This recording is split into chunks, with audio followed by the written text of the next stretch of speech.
Amazing. So we're up to our final speaker. So we're very excited to welcome G. She's maybe better known as her Insta handle, G Adventurous, and she describes herself as a weekday engineer and a weekday engineer and a weekend warrior, where she's taken her love of cycling from a pandemic hobby to multi-day adventures. So we're super excited to have G.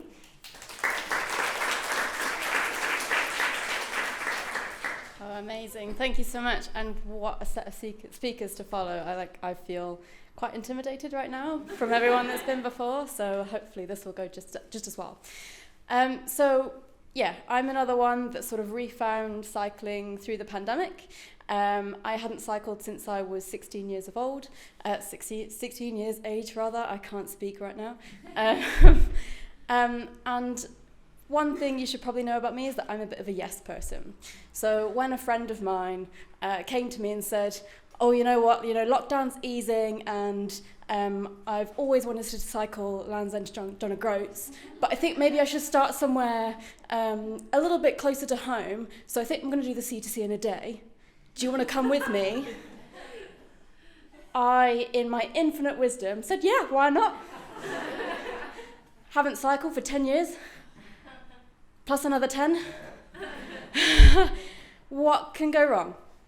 So on a whim, which again is most of my life, I took a trip up to the Lake District. I bought this bike secondhand and carried on going to Scotland. And my first ever cycling holiday, if you like, since I was 16, was a tour of the Seven Stains on a second-hand gravel bike, so no suspension. And by the end of that week, I was riding red routes on the Seven Stains on a gravel bike. And from then, I just fell in love. So this presentation has got a bit of a flip. So I want you all to get your phones out. I know that sounds surprising. But what I'm going to ask you to do is I'm now going to ask you to vote for which adventure stories since that day on the same bike, so that second-hand gravel bike that I bought during the pandemic when I said yes to my friend. I want you to vote on which story you want to hear from that bike since then. So you've got three options. One is that C2C story, so my first ever foray into adventure cycling. The next one is the Hebridean Way. And then the third one is a bit of a wild card. It's my most recent adventure. And it's an adventure where social media chose exactly what I did every day for 4.5 days. So if you could all get your phones out.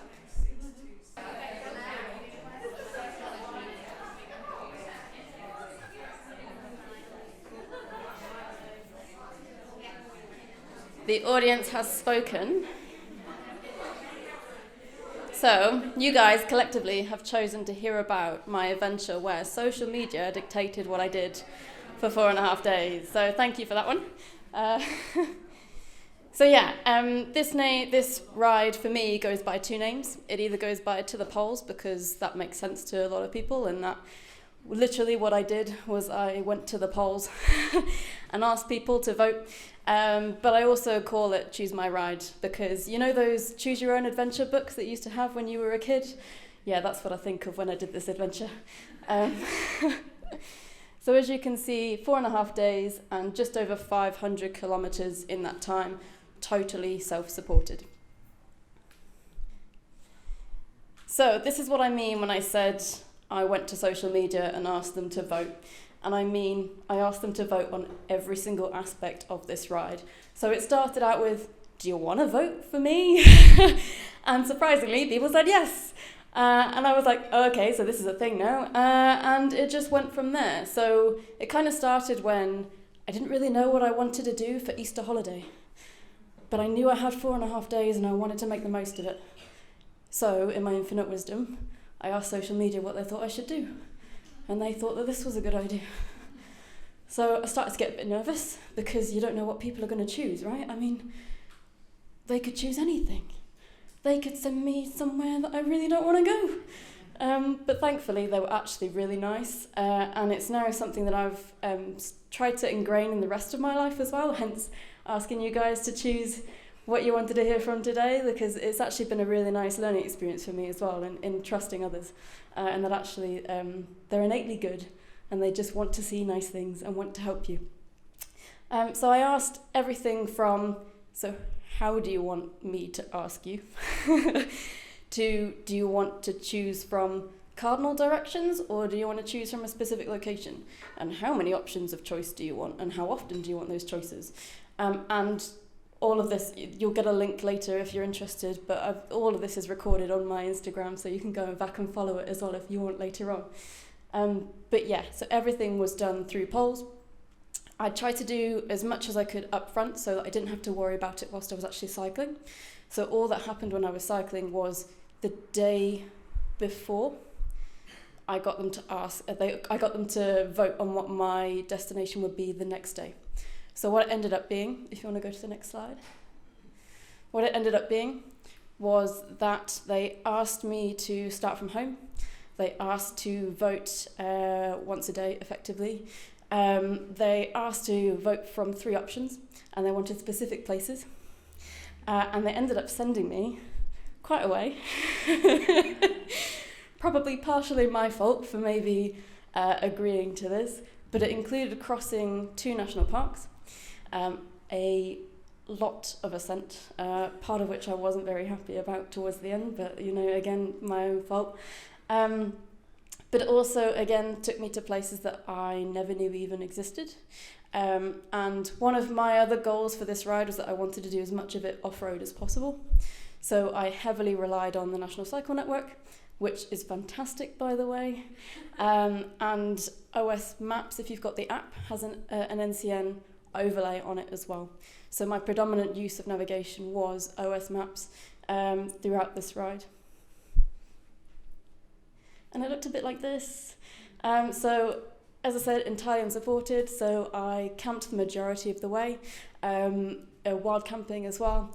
There were 2 nights that I decided that, you know what, it's a bit wet and cold, and I'm kind of tired, so I'm going to book a Premier Inn, because they love bikes. So if you've ever got a bike and you're going from one place to another and it's muddy, just book a Premier Inn, like it's fine, they do not care. You can take the bike in your room with you, and it's brilliant. I even, stuck the bike in the bath one night, that was good, gave the bike a clean. No one said anything, not a problem. So that was brilliant.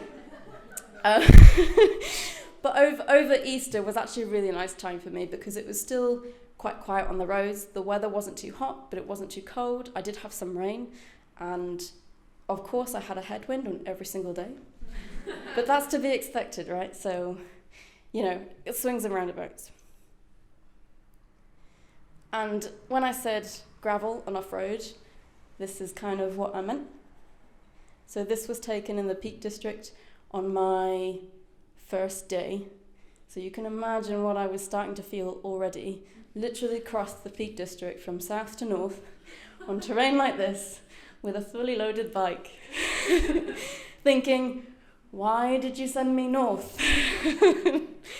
Yeah, so if you want to carry on. It kept going, and it kept going, and it kept going. But I must admit, it was one of those days, particularly crossing the Peak District and then the North Yorkshire Moors a couple of days afterwards, where although in the moment I might have been quite grumpy and a little bit annoyed at some of the choices that you all had made, because I'm going to lump you guys in with this, it's all your fault. It was one of those days where at the end of it, you look back and you see that sunset and you're like, you know what? It's all been worth it.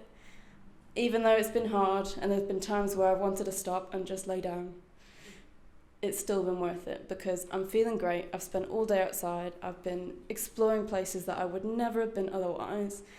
And you guys are all along for the journey with me. And I think that was the best bit for me, was feeling like I had hundreds of supporters behind me, because they were all asking me to go and do this. And they were actively engaged in what I was doing as well, which was really nice to see. And that as time went on throughout this adventure, more and more people started to vote and get involved and ask me to do stuff. And I think that was probably my favourite part, was knowing that other people were behind me in doing something that was as crazy as saying, hey world, what do you want to see me do next? Ta-da! So that was really great as part of this. So there were some icons along the way that I had to stop and ask strangers to take photos of me of, because otherwise, how do you guys know that I've actually gone and done what I said I was going to do? So there was a lot of, excuse me, I'm really sorry, can you just take this picture? And a lot of them didn't really know what to make of it. They kind of thought it was a bit strange, like, you look a bit muddy and a little bit worse for wear, but all right, we'll do it anyway for you, fine. But cycling into places like York Minster at the end of, again, a really hard day was just stunning. Again, crossing the North Yorkshire moors was not something that I ever expected to do. I might have cursed a little bit on the other side when I had the coastal hills to go over. But by that point, I knew that the end was near. And again, having done something that I never thought I would or necessarily have been able to do. And I was just doing on a whim because someone thought that it was a good idea, was again really, I guess, empowering and inspiring to myself as well, and that, you know what, I can go out and do these things and it doesn't matter how long it takes, because let me put this out there already, I'm not the fastest. I'm distinctly average at everything that I do. I'm just really good at keeping going, and that is literally it. That is my secret, is I'm just really dogged, just really bloody determined. But one thing that did surprise me, that people asked me to do, was they wanted me to do a bingo challenge. Now, at first I didn't really understand this. I hadn't really considered it as a thing before to do whilst I was going out on an adventure. But a couple of people asked me to do this, actually. They said, oh, well, it'd be really cool if you could go and just find some stuff while you're out on this adventure. Just find things. And I was like, well, what things? What do you mean? What can I just find? And they said, oh, well, just have a tick list, and when you see them, just take a selfie and let us know that you found it. And I'm like, all right, here are 2 lists of options. Can anyone guess which option the public ended up voting for me to try and find on my ride? Yeah, it was list A. It brought a totally different dynamic to my ride that I'd never thought about or expected before. Having this list of things to search for whilst I was out riding really, I guess, got me out of my head and into the environment a lot more around me, especially up the hills. Up the hills, I have a habit of just head down and sort of just slogging through it. But this really brought me back up again, out of the saddle, out of my cycling, and more in connection with the nature that I was, I guess, a part of at that point in time, because I was actively looking for and trying to interact with the things that people had asked me to find. I think I found everything within about 3 days. So I was on the verge of asking people to give me another list because I'd enjoyed it so much, and then I thought, you know what, that's probably pushing it a bit now. But yeah, if you're ever stuck for something to do and just need some encouragement or need a bit of, I guess, a change in your rides, I'd highly recommend considering making yourself a bingo list and going out and trying to find it. So I think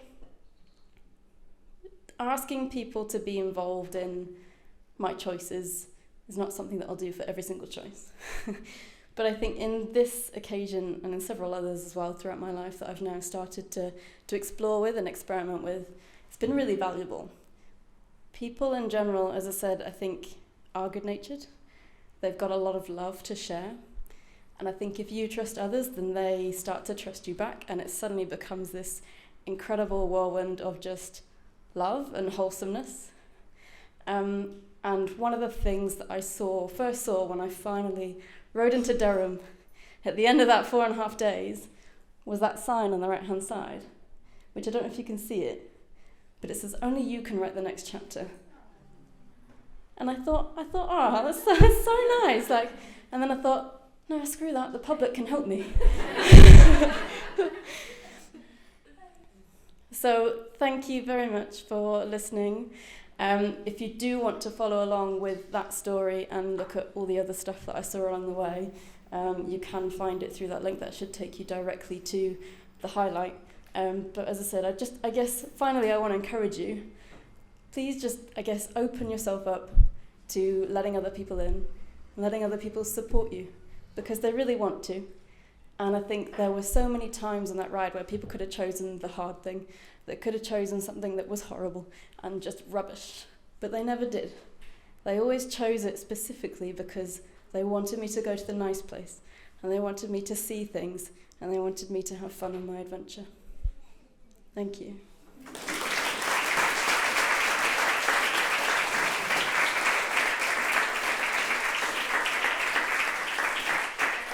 Any questions? Are we all feeling inspired? Question? How did you charge your phone? Yeah, so I'm no stranger to adventures. I carry a 32,000 milliamp battery pack with me. So that lasts my phone for about 5 charges or so. My Garmin normally lasts me about 2 to 3 days, and especially if I'm cycling maybe 120k a day, something like that, because as I said, I'm not fast, especially off-road. So it wasn't a big issue in that case, but yeah. I'm still going to do this all day. Yes, I'm just thinking, did it help you feel safe knowing that there's a lot of people behind you knowing where you were? I think that would be the main barrier, is going outside. Sure, yeah. So safety is absolutely a big thing, especially for a lot of people. And I think for me, I do want to point out that at no point did I ever feel unsafe on this ride. I think when people realise that you're doing, I guess, for want of a better word, something that's bigger than just you, all they want to do is help.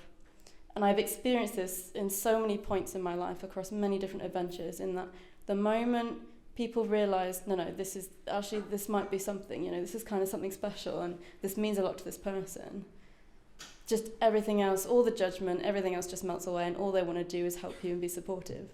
So at no point did I ever feel unsafe. It was never really, I guess, a problem or a question for me.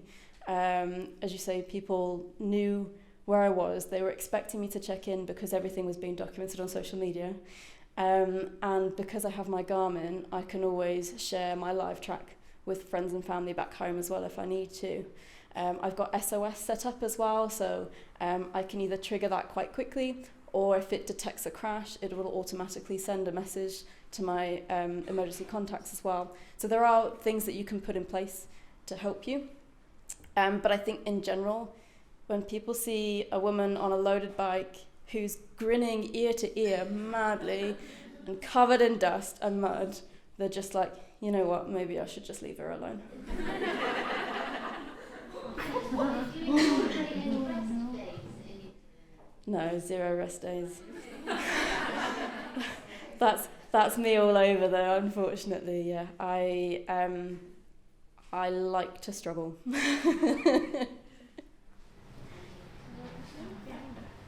This follows on really nicely. This sounds a lot like Type 2 fun. I don't know if everyone's familiar with Type 2 fun, but I recently went to see Emily Chappell, who's also an endurance cyclist, talking a lot about Type 2 fun. So type 1 fun is where it's like fun in the moment where you enjoy it and you're having a good time. Type 2 fun, where you do something that's not fun, but then when you remember it, it's fun. And then you probably don't want to go as Type 3 fun, where it's not even fun to remember. But yeah, it sounds like Type 2 fun is your thing. In summary, probably, yeah. I would argue though that this wasn't, not all of it was Type 2 fun.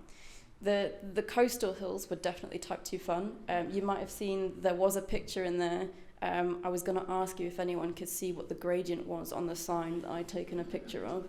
I don't know if you can go back. 33. Keep going. Yeah, that one. That was not uncommon. That was a regular sight on this ride. 33. And not with a road bike, not with just me, with about 15 kilos worth of kit and on a gravel bike, which is obviously heavier than a road bike as well. So, not gonna lie, that part was not fun. But the rest of it, I'm a bit of a downhill junkie as well. So zero suspension, you can imagine seeing those videos going downhill the other side of some of those. I had the time of my life. That was the best thing ever. So that definitely made up for it. I just want to know what sort of tent you had. Was it one person, two person, how heavy? Yeah, no, great question. For me, it depends how long I'm going for and if I can be certain on the weather. So I love a bivvy. I love a hooped bivvy though, because I love having my face covered, because if I've got wind overnight, I find I really struggle to sleep. So if I were doing this, say, in France in the middle of summer, I would probably just take my bivvy. Because I was in the UK in April, I figured it was going to rain, and therefore I'd need space for my kit, especially to try and dry it out a little bit whilst I was in the tent. So I took a Van Gogh Banshee with me, because it's the oldest and ruined tent that I have, and therefore I didn't mind it getting trashed on this adventure, but also it being big enough because it's a 2-man tent to help me have space to dig it. A Van Gogh Banshee, it's a no, that's fine, that's great. That's great. It's a bit of a sort of cult classic in wild campers. But the other tent that I use is an Alpkit Soloist. Yeah, and that will be for adventures where I probably don't have as much kit, so I don't need as much space to dry out, but just enough to keep me covered and more sheltered. Final question. How many punctures did you have? Oh. I am immensely lucky with mechanicals. 0 punctures. No, well, my brake cable popped out at one point, but that's an easy fix, literally just popping it back in. The other thing I had was one of my bolts, so I've got a tail fin rack instead of panniers, because my bikes are so small. I find that I really struggle with just sort of bike packing bags, because they bounce around and my bike's too small to fit a lot on. So I've got a tail fin as well instead of a hardcore rack, because I find that a hardcore rack is also too big and bulky for what I want to do, especially off-road. And one of the bolts on that was too small, so that vibrated out. However, the brilliant thing about tail fin racks is that they use standard bolts for mounts on bikes. So all I did was use a different bolt that was already in a mounting point for my bike and didn't have any problems. But I do run tubeless on my gravel. Yeah. Yeah, so that probably saved me quite a few times.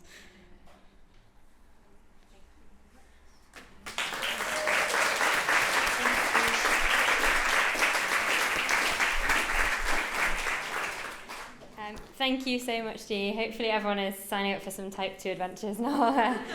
Hannah certainly is. She's always eyeing up her next adventure. Amazing. So what I've loved, I think, today, and I hope is how many thank yous and shout outs there have been to other people who've supported everyone on their cycling journey. And I think that's what's really cool about these events. And I saw people just when someone mentioned, oh, my friends that I made during cycling, everybody went, oh, and looked at their mate next to them, was like, oh. And I think that's what's really cool and what we love about these events. So firstly, a huge thank you to our amazing speakers that have been here tonight.